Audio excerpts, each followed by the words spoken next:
Ledger database leaked, what you need to know. In this video today, we're going to be talking about what's happened exactly, how you may be at risk right now. I will tell you that your crypto should be safe for now, but your crypto can be put at risk by your own actions. We'll be discussing that in this video. I also want to tell you that I think this is representing a very good opportunity for those of us in crypto looking to buy more Bitcoin.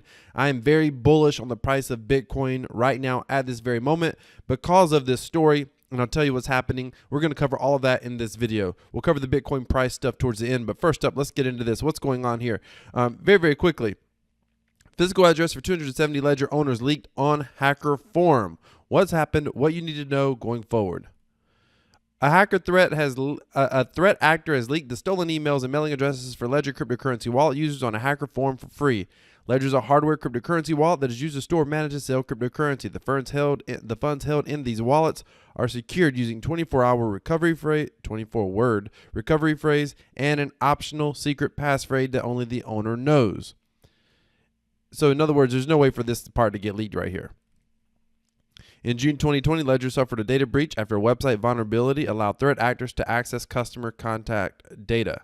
Today, a threat actor has shared an archive containing 2 files named All Email Subscription and Ledger Order Buyers that contain data stolen during the data breach. So the email file is like 1 million plus emails.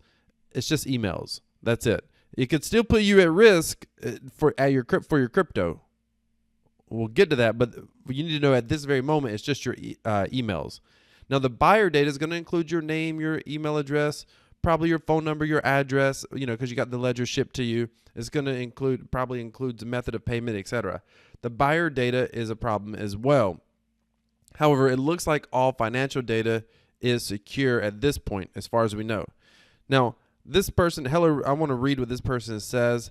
By the way, if you love cryptocurrency and you just want to keep your cryptocurrency safe and you want to learn how to invest it and earn a passive income, then I've got 2 things I want you to do. Go down to the bottom, click the subscribe button, and of course hit the like button, but also go down in the description and subscribe to our Crypto Passive Profits newsletter where you can start earning free 5 streams of passive income in crypto.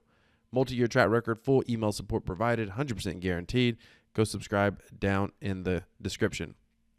Now, I want to read what this guy said. He said, today I've uploaded a ledger.com database for you to download for free. Thanks for reading and enjoy. I just got to say something. I believe that there's a special place in hell for people that are willing to divulge, give away, put at risk, hurt average innocent people. I just have no tolerance for it. I don't care who you are. And I don't care that it's just, their finances are just giving away their data. I just have no tolerance for that. In July 2020, Ledger suffered a data breach after a website vulnerability allowed threat actors to access customers' contact details. The first confirmed price I saw for this database was 5 BTC. Someone bought it from another guy on one of the forums. Today, you can get it for free. To clarify, I am not the owner of this database, neither a guy who first leaked it for free on another forum. So stop messaging me for other databases and shit. Ledger, you should be ashamed of the way that you do business and handle user privacy. These MFers were telling people with the target on their back in support requests that they were not affected in this data breach, yet they actually were. So not only they lied about the amount of leaked information, they were still lying about it even after. Reminder, Bitcoin meant to increase privacy, but seems like one of the largest and secure Bitcoin players don't give a single F about the way they store data. First of all, let me just say this. I agree with part of his sentiment about privacy, and this is why I have an issue with the government wanting KYC, AML, and everybody, because you're divulging your privacy. You're having to submit documents that can easily allow people, if stolen, to potentially take your identity. I mean, when you start submitting uploaded pictures of, official IDs and driver's license and social security numbers and proof of address. I mean, you're given, so the wrong person with that information can easily take your identity and use it in some sort of nefarious way. However, this is ridiculous at the same time. There's no way for Ledger can know that they had a data breach, but there's no way for them to know exactly what was stolen in the data breach. This is a problem with what he's saying right here. And it's just rich to me that he's like calling out Ledger for what they're doing and for not being private, but yet here he is giving away people's privacy information. I mean, I'm telling you, special place in hell for people like this. He said they lied about leaked information. They were still lying about it even after.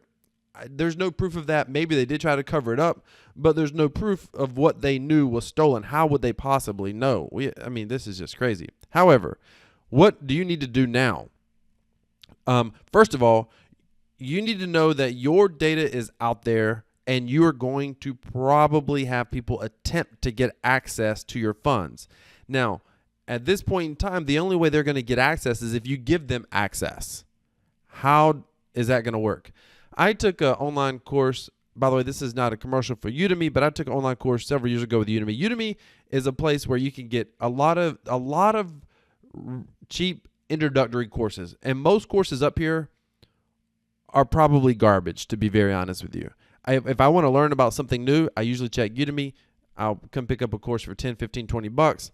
And that's kind of, for me, typically it's just meant to be an introductory course, and then I'll go and buy other courses later. I mean, I've spent as much as $25,000 on courses, seminars, and training for various areas in my life and my business, etc.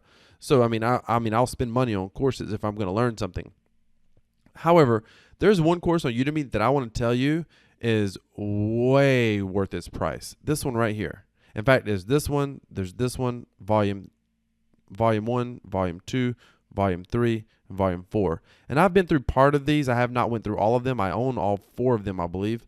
But I have not gone all the way through them. But one of the things that he said in here, there's 2 things that he said you need to be aware of, particularly if you're in cryptocurrency. The first thing is most people get access to your data through social hacking, not through a direct cybersecurity hack. Social hacking is when they impersonate someone or they become friendly with someone, they impersonate themselves as you or whatever. They call up a company, they're trying to maybe reset a password or get some help. And what they end up doing is they cozy up to the person on the phone, and that person on the phone unknowingly doesn't leak, say, your password, but they'll leak information to them. They'll tell them information. For example, you could call someone up and you could say, hey, I'm trying to reset my password. It's asking me for my email, but I have like 4 email addresses. I don't know which email is on file. And the person on the other end of the phone, who's not a cybersecurity expert, knows they're not giving up your password. They're just going to give you the email. They don't see anything wrong with that. But once you have the right email, then it's a matter of figuring out, do you have access to that email? How do you get access to that email, etc. So most data breaches occur through social hacking. The second thing is most cybersecurity experts who are trained in this field, the most common way that they get hacked through cyber attacks is through phishing. If you don't know what phishing is, it's phishing.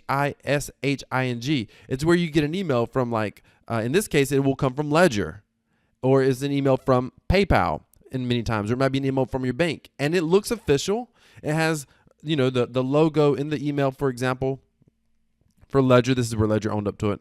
You have a logo, for example, of Ledger, and it'll look like a Ledger email, or it could come from your bank. Phishing attacks come from everywhere, and you will get an email, and the email will say, "Hey, your account's been compromised, or your account's blocked, or we flagged your account for some reason, some security reason, or whatever.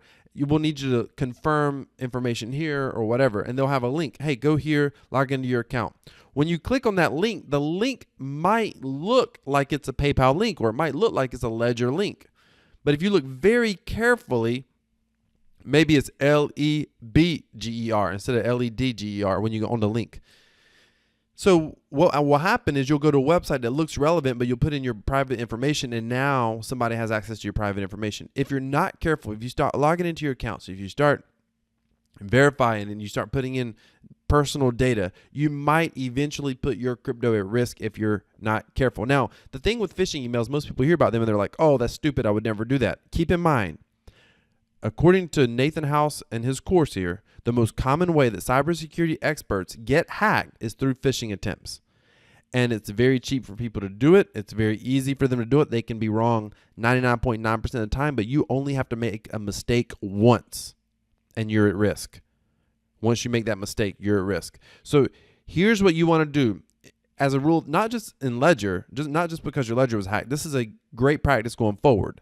Anytime you get an email, I don't care if they're talking about, your stamp collecting account got compromised and you need to reset your password or whatever. I don't care where you get an email from. They start talking about you logging into your account, click here to confirm something, to log in, to check something. Never, ever, ever click on the email. Never click on a link in the email. As a rule of thumb, always close the email, open up a new tab, log into whatever account it is manually. 99.99% of the time, you're going to see there's nothing going on. That was just a phishing attempt on your account.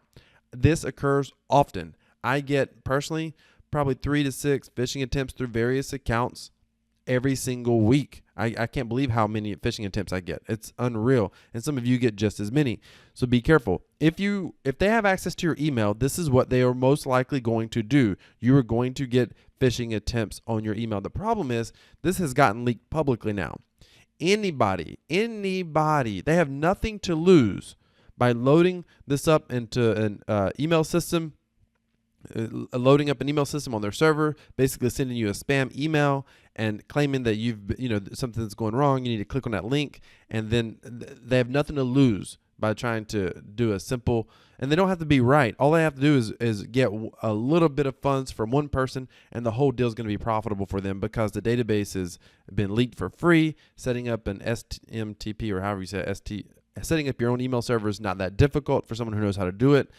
So they're going to be able to do that. You will see phishing attempts most likely. Just be very, very careful. Now, I told you that I thought this was going to be really good for the price of Bitcoin. If this has been helpful to you so far, do me a favor. Go down in the description. Go down and hit the subscribe button. Hit that thumbs up. Now I want to talk to you about Bitcoin price. Why I think this is good for Bitcoin price. Bitcoin price has pulled back, and this isn't good for those of you that were a victim to this. This isn't good for you at all. In fact, they might have my email address, but this isn't good for you at all. However, right here, when you see this price pullback, I saw a news article that's like, oh, the price pulled back because of this treasure hack. This treasure hack has done nothing to change the fundamentals of Bitcoin. Nothing at all. Anytime you see news like this that you're like, well, that's clearly an overreaction, then that is a buying opportunity. That is an absolute buying opportunity. So I recommend that you buy. Now, somebody else said there's some new rules, and I'll cover that in another video. Some new rules put out by the Department of Treasury or whatever, the White House on Bitcoin. But even those rules are better than what was originally anticipated in the previous video that I did talking about it. So that either way, a 10% price pullback is an overreaction. If you think Bitcoin's going higher, then you're getting it at a 10% discount. I personally think Bitcoin's going higher. Not financial advice for you, but for me personally, I have no problem seeing the Bitcoin pullback at all. Hey, ladies and gentlemen, thank you so much for watching. This has been Crypto Wealth. Stay tuned. I got another video coming up for you about how to get started. I got a series I'm working on. I'm working on the notes on how to get started earning passive income with cryptocurrency, even if you have no money to invest. Like if you were starting at zero. Now, if you have money to invest, you're going to jumpstart it. But even if you were starting at zero, like how can you earn an income? What should you do? Where should you start? It's going to be all based on my thoughts, my experiences, and my opinions. So be sure to hit that subscribe button, hit the thumbs up, and in the meantime, go ahead and watch my playlist on how to earn $100 per day. I'm using that exact same strategy. I'm up to about $60 now. Hey, thank you so much for watching. This has been Crypto Wealth. Remember, decentralized cryptocurrency equals freedom. I'm out.